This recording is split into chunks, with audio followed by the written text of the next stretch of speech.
runner man ka. Okay, runner day ko. That time among naganon is 10K, 16K, mga fun runs ba?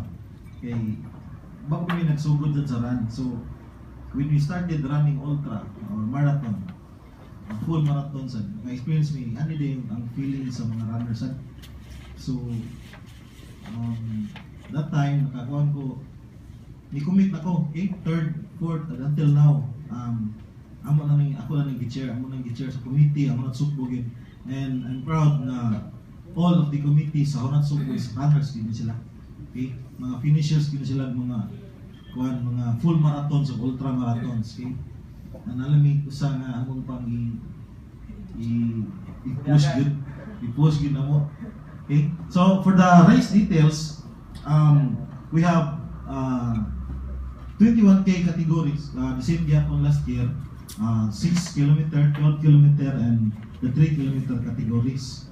Okay, so ang atong mga registration fees for the 3K, 350 ang atong registration. Okay, for the 6K, 450, 12K 600, and 700 for the 21K.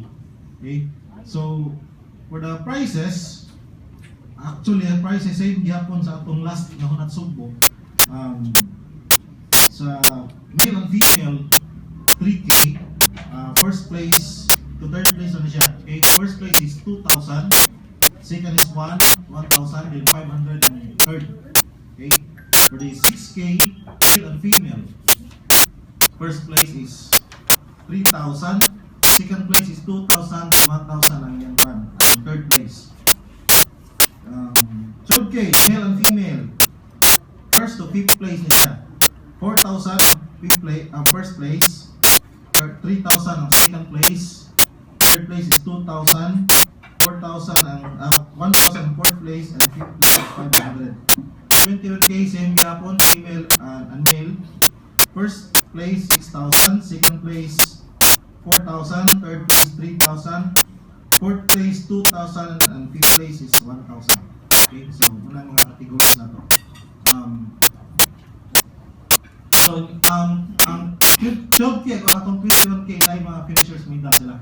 Okay? So before ang atong 12K is first to 100, but karon i-cover na to tanan. Cover na to. All finishers at 12K and the 21K we have medals, finisher medals.